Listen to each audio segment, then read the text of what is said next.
I'm going to kick off. Thank you very much, Darren, and thanks to everybody for taking part today or for turning up today. Here is the subject of today's seminar, Bryan's new book, as Darren said, a very wide-ranging historical account of the origins of the ideas behind the welfare state. So the format we're going to follow today, as Darren said, it's a bit unusual in that I'm just going to pitch a few questions about the book and about his approach in the book.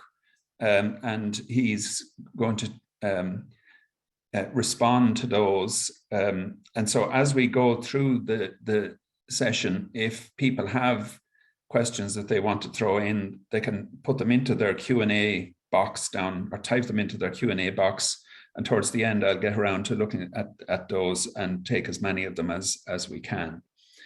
So with that, let's start off. And I just want to congratulations, first of all, Bryan, on the book. It's a very impressive piece of intellectual synthesis and overview and historical background.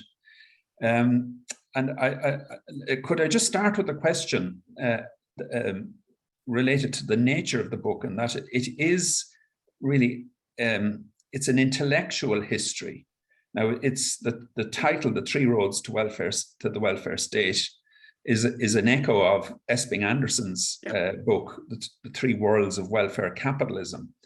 But your approach to this is to look at the history of the ideas that were expressed in those three worlds. So could you say a bit about what's the value, what's the purpose in taking this intellectual approach rather than kind of structural approach that is in Esping Anderson's work? Okay, I mean, Esping Anderson's classic from 1980, The Three Worlds of Welfare Capitalism, is an analysis basically of how ideological typologies and characteristics, the actual characteristics of welfare state compare to one another.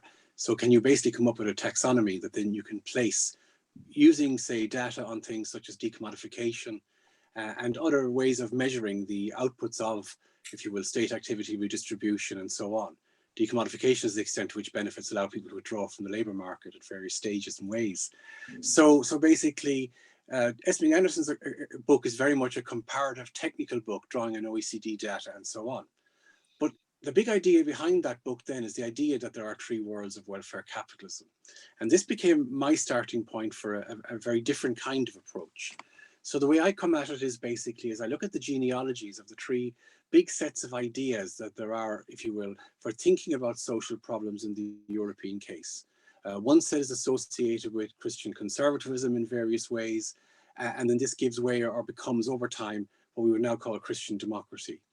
We can talk about the classic liberalism of the 19th century, which emerged basically to contest the old social orders of conservatism, the so-called ancien regime, Enlightenment ideas of individual rights and responsibilities, framing basically how you would think about society in a very different way. So there were classics of that genre would include, for example, Adam Smith's The Wealth of Nations. So basically this 19th century liberalism gave us basically an approach to social policy characterized by things such as poor laws in the United Kingdom. And then that becomes over time something that becomes reformed and moderated and becomes a very different kind of reform liberalism.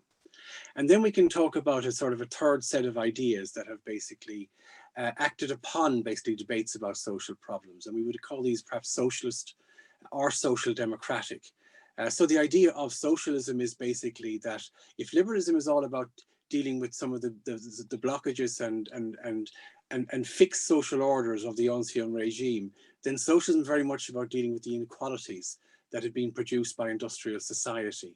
And the way I structure the book is I have chapters on the emergence of each of these movements or areas, and then I basically have a second set of chapters which tells the story further on in the era of democratic politics, because a big thesis or aspect of the book is how from 19th century liberalism, where you had utilitarians like John Stuart Mill and many, many others, they were very engaged in the ideas of individual liberty, but they weren't that interested in votes for the masses.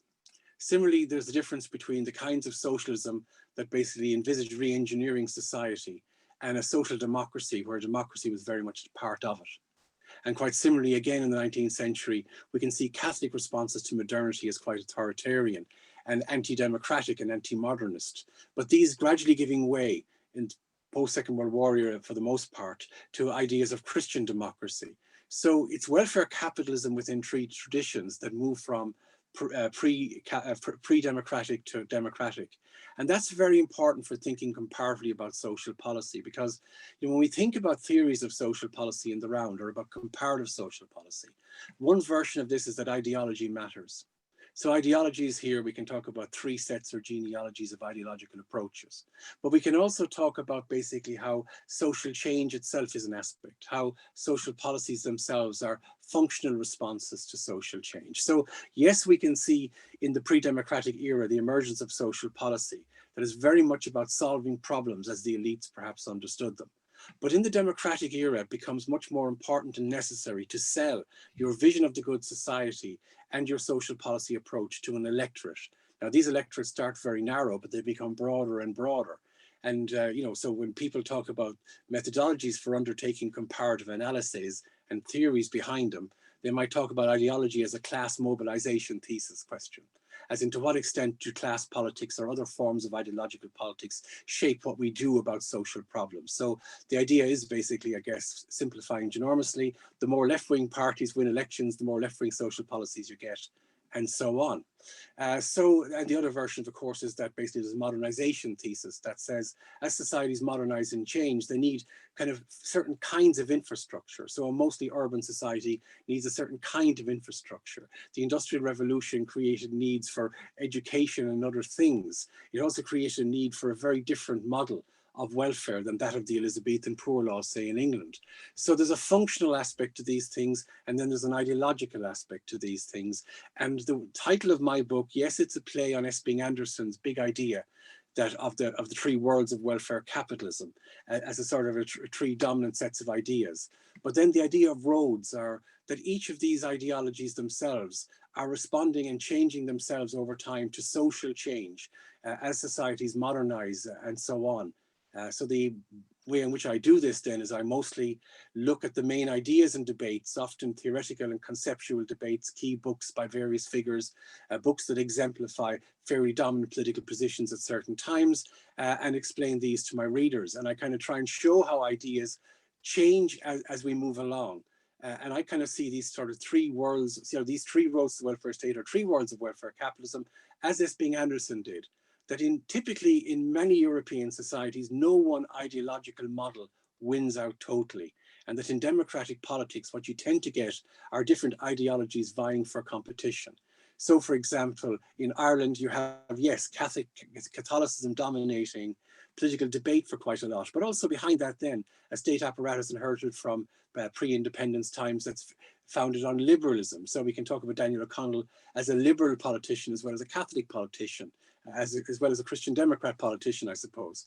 So ideologies kind of, if you will, are in dialogue with one another. They're trying to engage to sort basically the same kinds of social problems. They're seeking to appeal in the democratic era to electorates who themselves, I guess, as individuals hold a mixture of different ideas in their heads, that they are drawn to some socialist ideas and maybe some conservative ideas, maybe some liberal ideas. So I kind of see these kinds of three sets of ideas as not just relating, yes, they relate to ideal types, but you're never going to get a place, or you'll rarely get a place where one ideal type corresponds with the actual reality. So I think it's quite important to understand these three sets of options, these three roads, as kind of parallel roads to a certain extent, that offer people a repertoire of choices as they move along, as we kind of move from the 19th to the 20th century, about how specifically to approach social policy. And by that I mean specifically what balance of, say, the state, the market, the voluntary sector, individual responsibility, and so on, that given societies might opt for at a given time. That will change over time. One of the things that struck me about that line of analysis is that a lot of the tensions that you talk about, intellectual tensions or intellectual debates, they occur certainly between the three alternatives, but within each alternative, of course, there is there is, you could call it an evolution, but there's quite a lot of internal conflict as well, or differences of approach. And this idea that in each of them, and I think this is one of the things that I got out of the book, in each of them, they're all emerging out of the 19th century from a very dogmatic, authoritarian, holistic kind of worldview. And over time, then, they have to come to terms with the practical realities of democratic politics. And so they begin to, there is tension within each.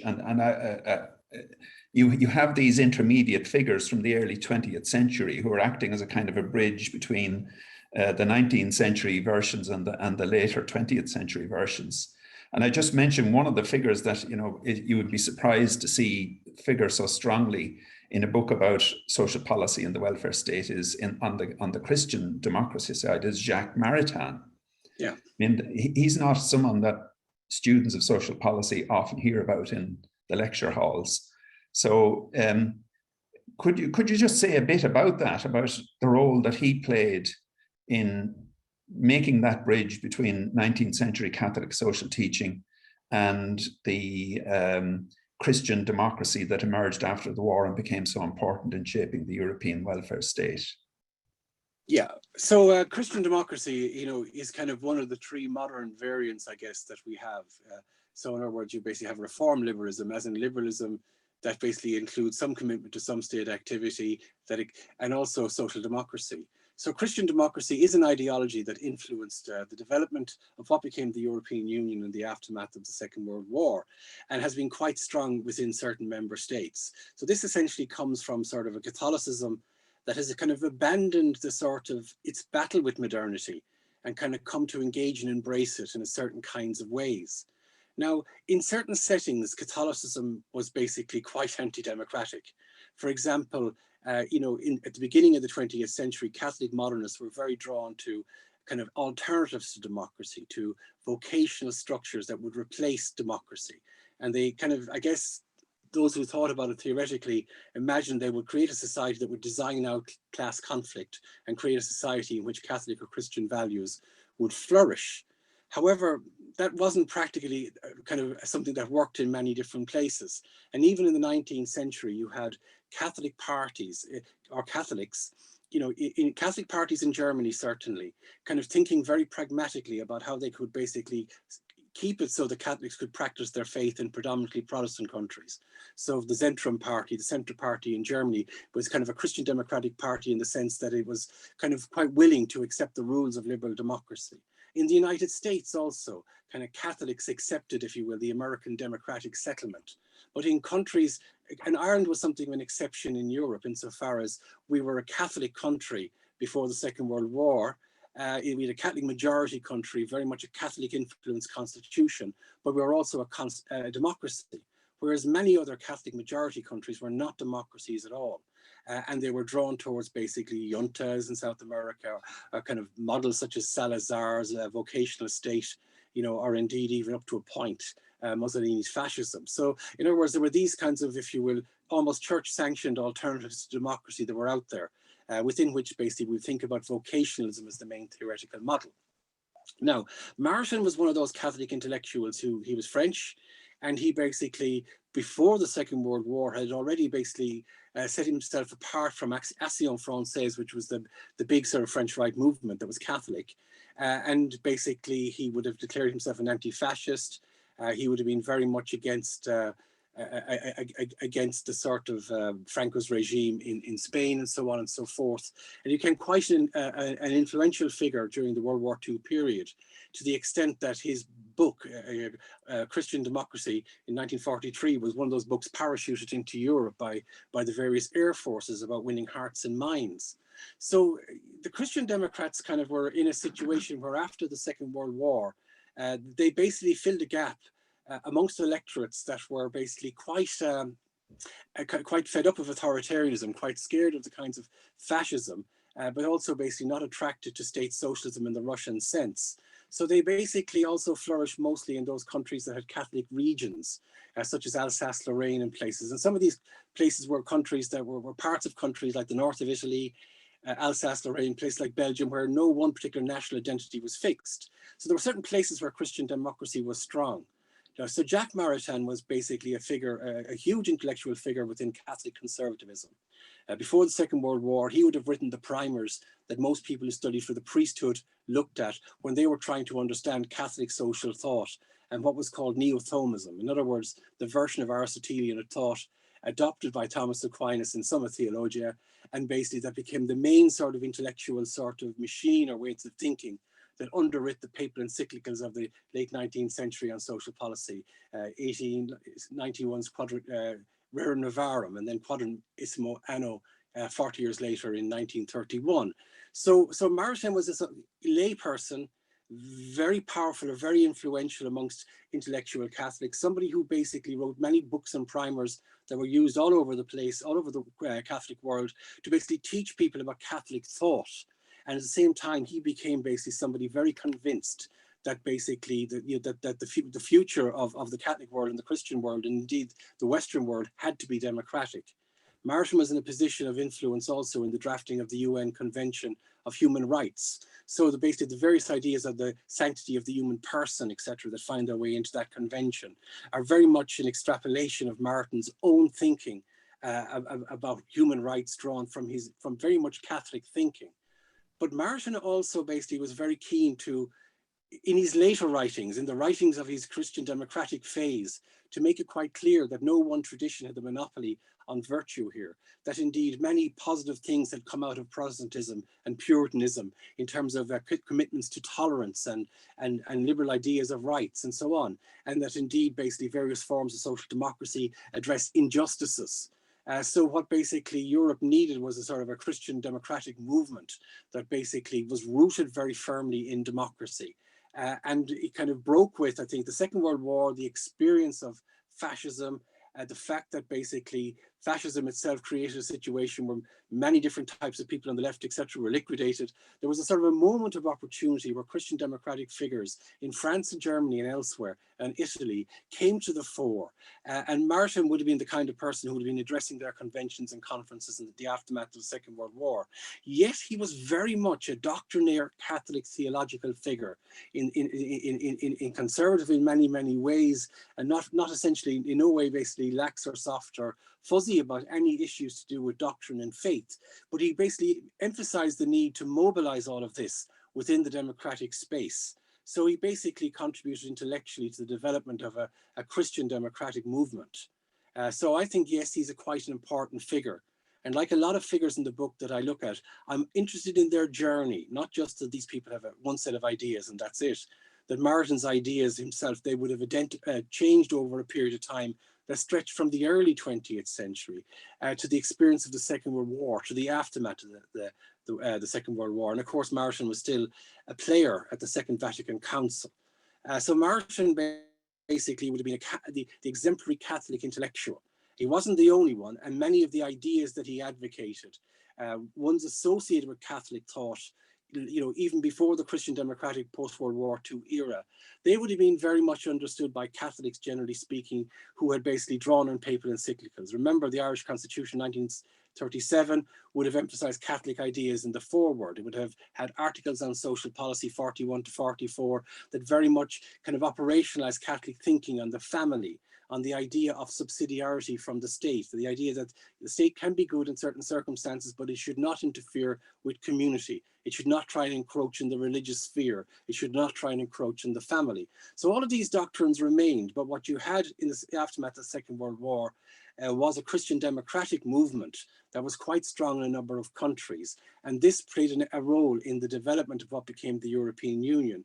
In a number of ways, it contributed intellectually to the European Union. I mean, first of all, there was the idea of social cohesion, which is a big thing for the European Union. The idea that the social policy exists to promote social cohesion. That's a very Catholic idea, not necessarily to redistribute, but to promote social cohesion. And a second set of ideas then, economic ideas, would have been taken up by Christian Democrats who believed in free markets, such as the common market or indeed the free market we have in Europe today, but argued also that they should be responsible markets and regulated markets. And it would have been that would have distinguished the ordo-liberalism, as it was called, of Christian Democrats from the neoliberalism of people like Hayek and so on and so forth, which also flourished as a response, in a sense, to the sort of authoritarianism, of state socialism and so on and so forth after the Second World War. Now, that, just to follow up on that, that story about the development of a kind of a democratic Christian humanism, it sort of puts a more benign cast on the story of religious influence on the development of the welfare state, and the development of social policy. But your book is also talks about, in the social democratic tradition, it almost, I suppose, if it's offering correctives, the corrective it offers in that instance is to emphasize the degree of that there was dogma and authoritarianism within the social democratic tradition as well. And Gunnar Myrdal now comes out of in Swedish social democracy, one of the most significant figures in the intellectual history of Swedish social democracy. He comes out of it as a less uniformly benign and an enlightenment figure than you might expect. So Gunnar Myrdal is a phenomenal intellectual who has made very significant interventions, are being associated with many different things over a very long and illustrious career. And he shouldn't be considered also as a single entity, because Alva Myrdal is crucial, especially in their 1934 book, The Population Question. That's his wife. But yeah, so basically they were, if you will, a power couple of social democracy in terms of intellectual. But I guess the thing there about it is that they were at the authoritarian end of social democracy. And I want to basically compare and contrast perhaps some aspect of Gunnar Myrdal's approach to basically addressing social issues and social problems, and that of another leading figure who I basically place quite a lot of emphasis on the book and the chapter on the development of social policy, a key figure in the Social Democratic Party called Ernest Wigforss. But just to talk about Myrdal for a second, and I just kind of have here in front of me a quotation from The Crisis in the Population Question.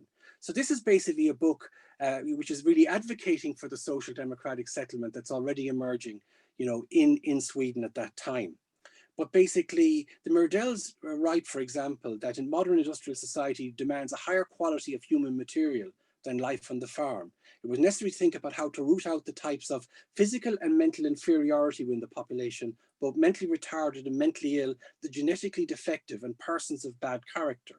So what they basically advocated were programs of voluntary sterilization for some, and basically laws were brought in from 1934 that made sterilization, an aspect of Swedish social policy. So the idea was, yes, the welfare state, but the welfare state for the fit. So when we kind of compare basically the sort of critiques or criticisms of this kind of aspect of the Swedish welfare state that have emerged in recent decades, we find basically something that kind of parallels how, for example, many commentators in the Irish case would look at the Catholic heritage of Irish social policy and be very, very critical of that. And I'm thinking of things such as the Magdalene laundries and the modern baby homes and so on and so forth. So that we associate Catholicism with this kind of authoritarian approach to women and their unwanted babies. Now, in Sweden, they had their rolling crises, as well on how to respond or deal with these legacies. And one of the legacies was basically a story of involuntary sterilizations. In other words, people who went to the doctors, people who had basically mental health issues or were just juvenile delinquents, or girls who had become pregnant, they were sterilized without their permission and without their knowledge, at that time. And there was about 70,000 such women identified subsequently. So kind of, and there were an act in 1941 laid down very clear guidelines about who should be sterilized. So this was very much an aspect of social policy. There were certain kinds of people who shouldn't have babies, and therefore they should be sterilized. So anybody with a history of certain types of inheritable mental illness, as it was understood at the time. So in the book, I kind of close it off on one of the crisis stories. I mean, we could imagine many harrowing cases in the Irish one about, say, for example, women who've had terrible experiences, as a result of perhaps the influence of Catholic conservatism through the Magdalene laundries and the influence of all of these kinds of things on the state and what it did. We can just look at the inquiry reports, Ryan and all the rest of them, to find many harrowing case studies. But there's a story basically that comes out in the Swedish equivalents of this, and their inquiries into the legacies of this kind of eugenic social democratic policy. about a young woman who was, when she was in school, when she was a child, she was basically sterilized against her will because a doctor came and to give her a test, concluded basically that she was mentally deficient. But it turned out that she merely wasn't able to read what was put in front of her because she needed reading glasses. And so basically, okay, that's a story but even if basically she didn't need reading glasses, and even if, say, for argument's sake, she had a low IQ, would that make it right that she was sterilized without her permission? So I guess the point of it is that all these ideological trends, or there's these three approaches, are associated with their ideal types. They are perhaps driven by basically evangelists who are ideological purists who will argue that yes, what we need is the market state, the neoliberal state, or we need a socialist state, or indeed we need some form of conservative state. And then what we find is that even when they're trying to do their best and muddle through, they make mistakes. There are injustices. There are all these sorts of things gone wrong. And what I find quite interesting is that Sweden and Ireland were essentially trying to address the same kind of problem. That in Ireland, we had a huge stigma against lone parents that was tied very much to economic issues. So in other words, yes, the church basically could be blamed for this, but generally speaking, I think the fact that basically lone parents were stigmatized was very much caught up with the idea that certain people shouldn't just be having babies. So basically, if you will, the church found itself in that role of moral policeman. Whereas in Sweden, something very differently happened. They were much more supportive of the idea of contraception. And whilst many people consider that emancipatory, there were also basically coercive aspects to it. So basically every tradition basically, in seeking to deal with social problems over time, or social issues such as basically the population question, lone parents, the idea that certain people are irresponsible, as understood from various vantage points. So therefore, should we use stigma? Should we use coercion? And all the traditions basically have their own ways of doing these kinds of things.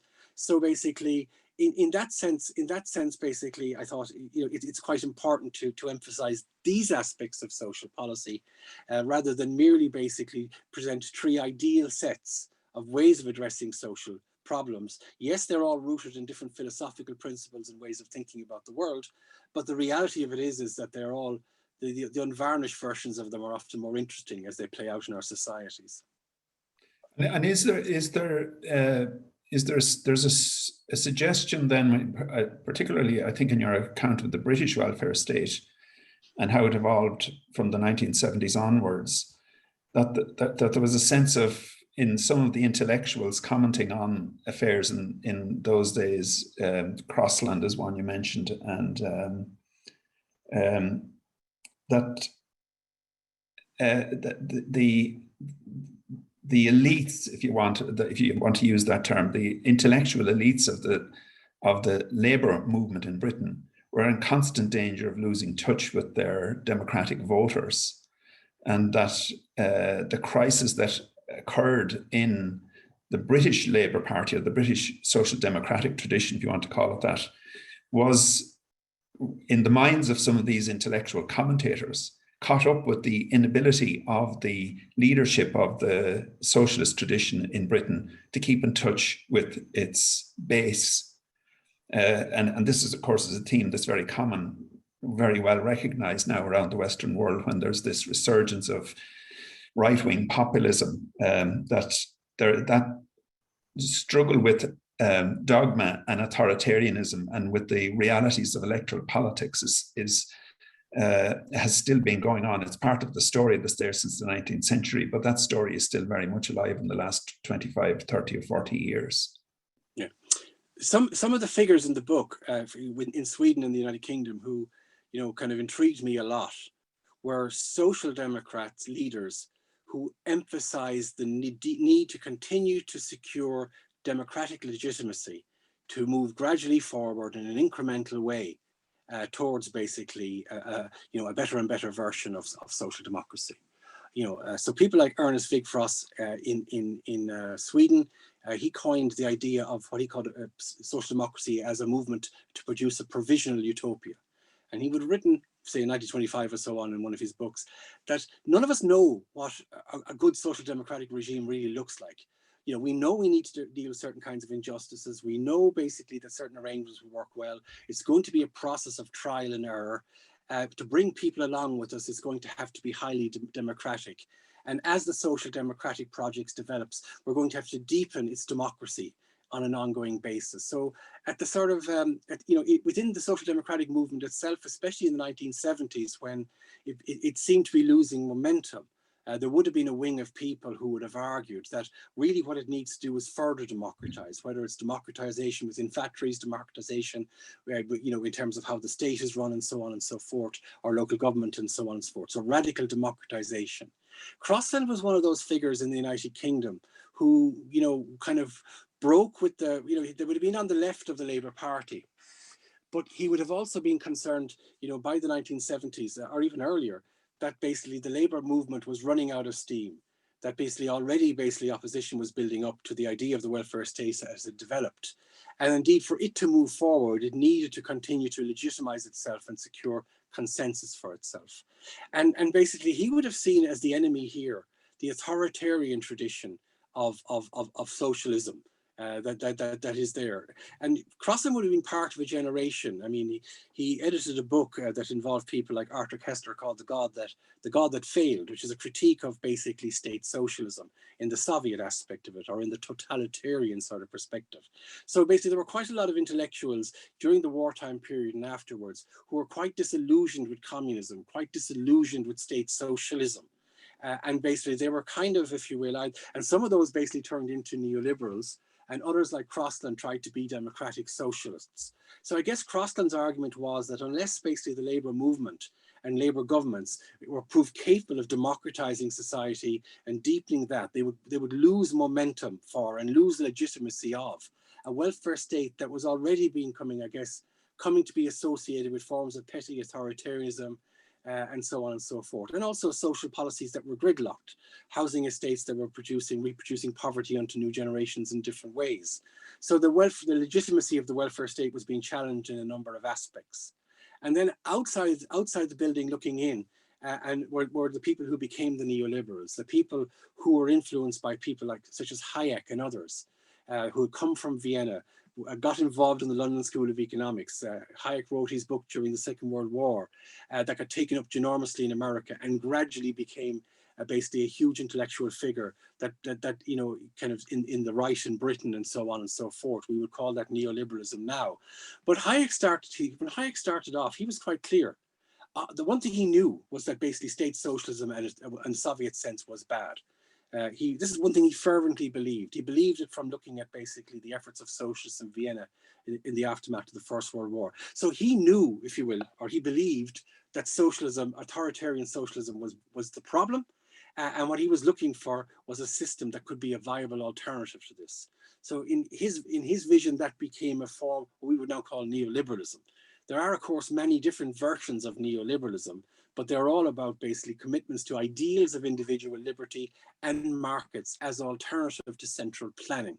And Hayek's big idea, I guess, and von Mies, his mentor before that, would have been that the argument they would have made is that central planning in a sophisticated, complicated society is just not feasible, and that it makes an awful lot more sense practically to decentralize the decision-making as much as possible, and that the way to do that is basically to do it through the market, where millions of individual decisions, the so-called spontaneous order, basically create the kinds of pushes and pulls for production and so on and so forth. And this is an alternative then to the centralized state.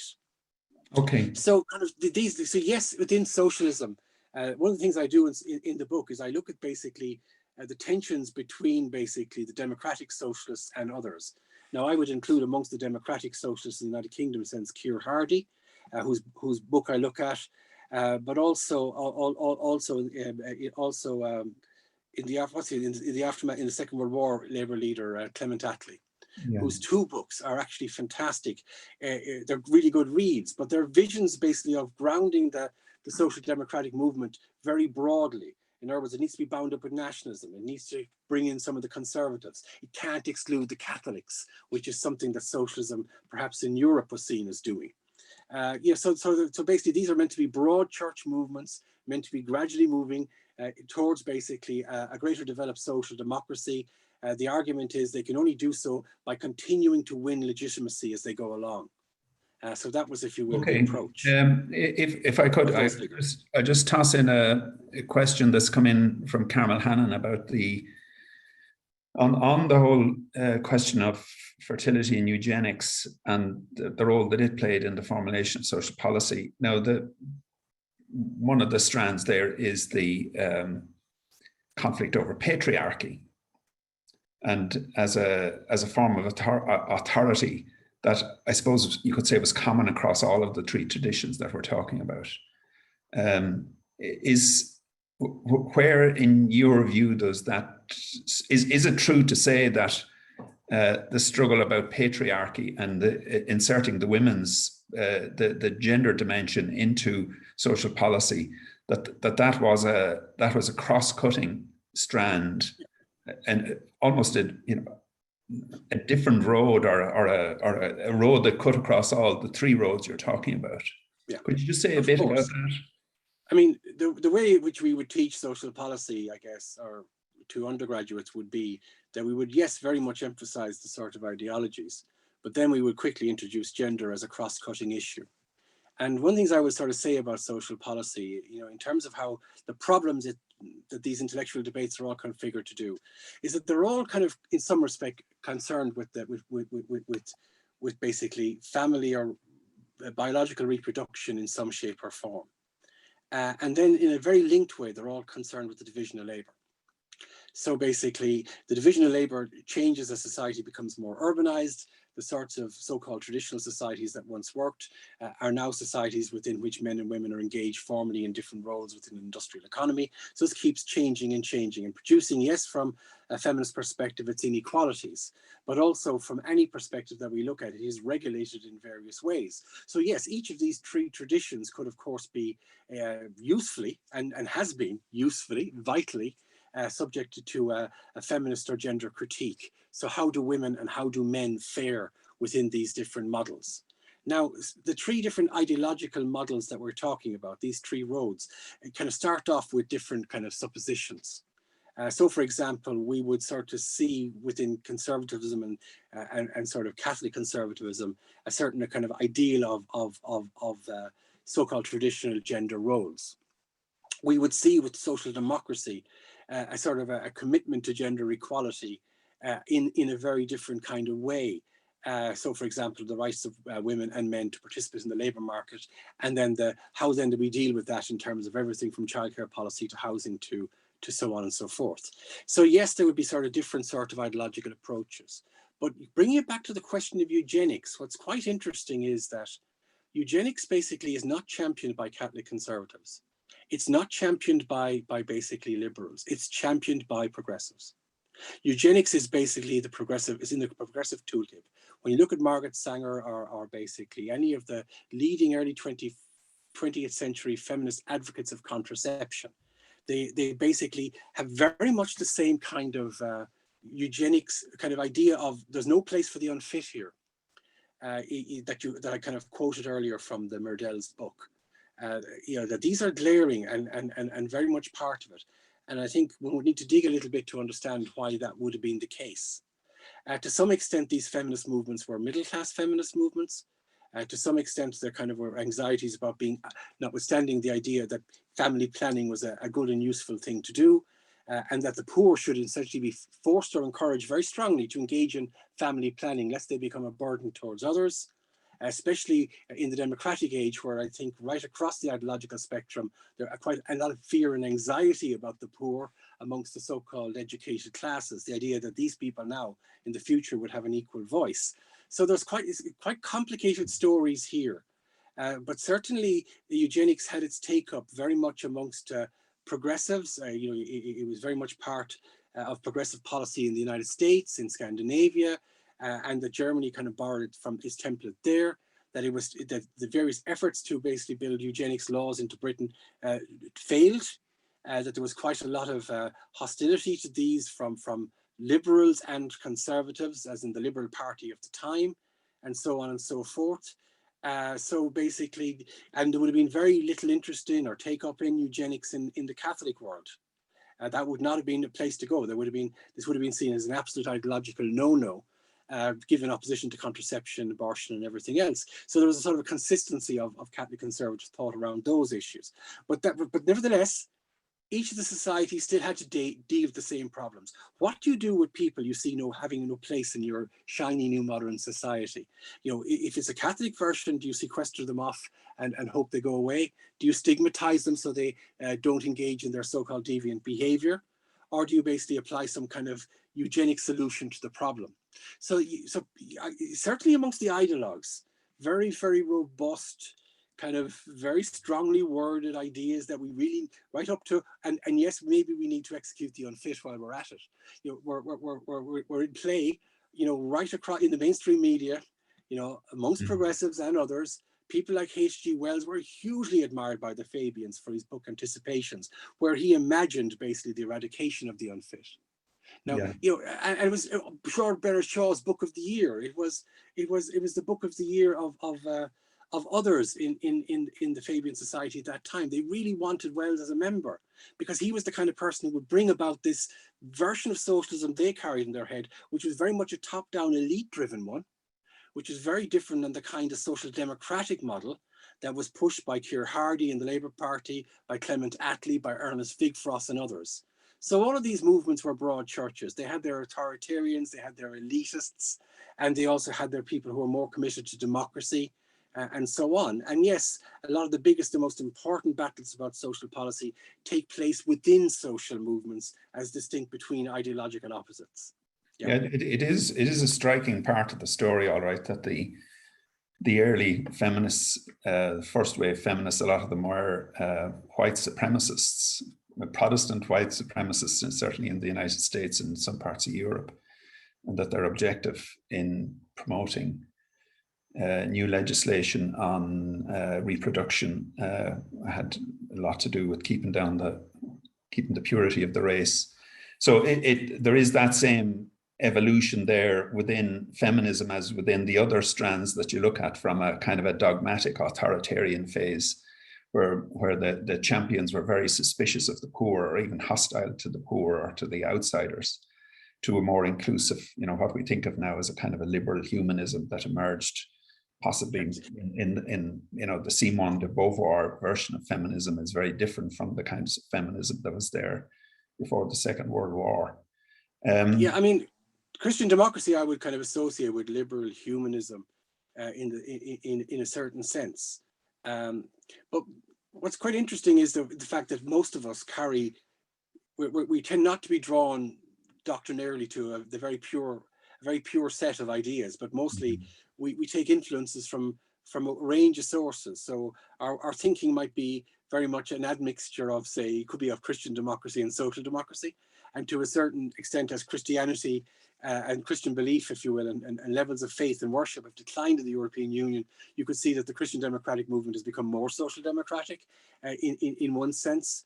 So yeah, there tends to be an admixture of ideas. And when we look at sort of progressives at the beginning of the 20th century, say in the United States, which is not really in the book, but mostly focused on European countries and contexts, we look at them, yes, some of them are basically kind of fond of eugenics ideas, as are some Europeans, but there are also basically others who are very, very, very keen on promoting kind of, more humanist ideas and so on. And what was interesting about people like Clement Attlee is that Attlee gave huge credit, in terms of what he would call the evolution of social democracy or socialism, to conservatives in the 19th century who pushed for the Factory Acts out of their Christianity. He would have said these people did huge amounts in improving the condition of the working classes. He said in creating those incremental steps. So therefore, basically, we need a sort of a social democratic movement that can include Christian kind of socialists as well as basically just secular ones. So in a sense, basically, the vision of some of the more social democratic figures that we find in the British case were ones for quite broad church movements, and that they saw the evolution, of the trade unions, of the cooperative movement, and many other so-called progressive movements. They saw this kind of a very rich genealogy that included Methodists, that included various churches, that included kind of reform acts by various people who were not necessarily in the labor movement as well. And they've basically said, all this is for the good. And let's build on all of this. Because the challenge always for any of these figures is how do you actually get to win your case? You can only win your case in democracy by securing majorities. And that often means some form of ideological engagement with or compromise between different ideal types. Now, Bryan, you finished the book with a chapter on legacies, and devote a lot of that to consideration of what Fukuyama was saying about the end of history and the triumph of the liberal tradition. That liberal tradition now, there's great anxiety in many parts of the world that liberal tradition is under threat, maybe not to the same degree as it was in the 1930s, but that there are rumbles of political movements going on and culture wars and identity politics and so on, which are very far removed from, you could say, almost far removed from each of the three roads that we're talking about. That there's, new things. So first of all, I finished in the 1990s because, as we all know, the end of history has not been the end of history. Let's be absolutely clear with that. Mm-hmm. So, but then also you alluded to this, that after the 1990s, when lots of other things start to play out, new crises of modernity, etc., and of democracy in the West, that these are new chapters in a story. And thirdly, yes, you also alluded to this, which would be one of my own points, or kind of a conclusion I would have drawn to some extent, is that these three roads to the welfare state, these three roads that through which various progressive aims have been achieved, through which basically we collectively, using our democratic processes, have come to address various social problems, however imperfectly, overlap. And they give us basically a set of traditions, call them a set of tools, a set of ways of thinking that basically, yes, do all of them are much more like each other now than they resemble perhaps some of the post-truth, very authoritarian, far-right stuff that basically comes out as alternatives to these things. Yeah. So in other words, what looked like very, very big differences at the time, the difference between a Christian Democrat and a Social Democrat, or between one wing of the Labour Party and another, as history proceeds, we can start also thinking about the similarities. And the broad consensus that, yes, that from different perspectives, people are trying to address the same problems, the same issues. Obviously, people have ideological views that will say, I think this is important and everybody else has a version of false consciousness or so on.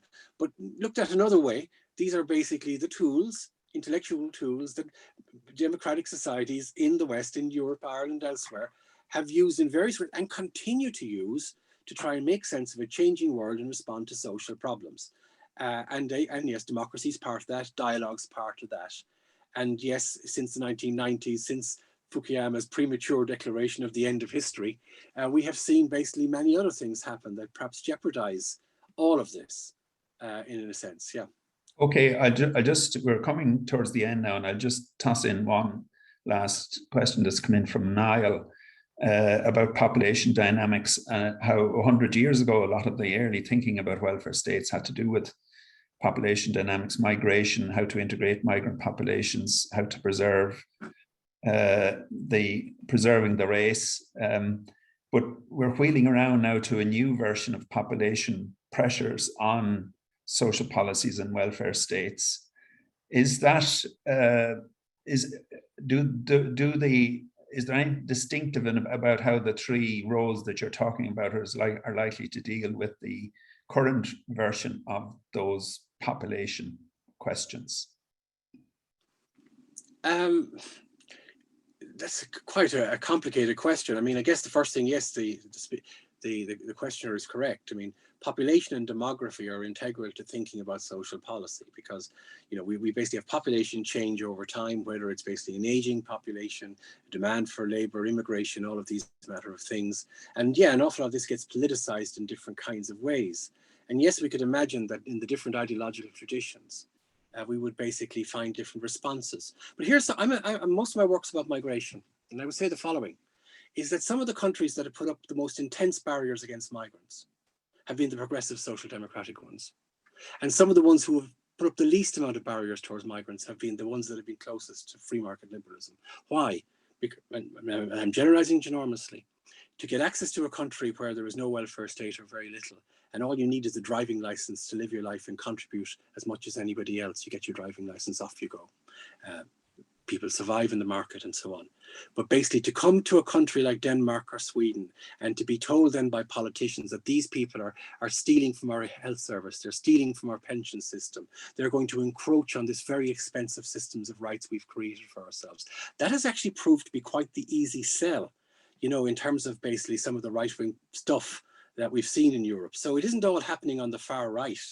It's basically, some of this can appeal very much to social democratic audiences and so on and so forth as well. So it's quite complicated in that sense. I mean, you know, in Britain, for example, we know about Brexit, but also, you know, in the last 20 years, various politicians in New Labour and in the Conservatives have sought to politicize the NHS, that migrants take from our NHS and so on. So the idea that an inclusive social policy, it tends to be an inclusive social policy for citizens.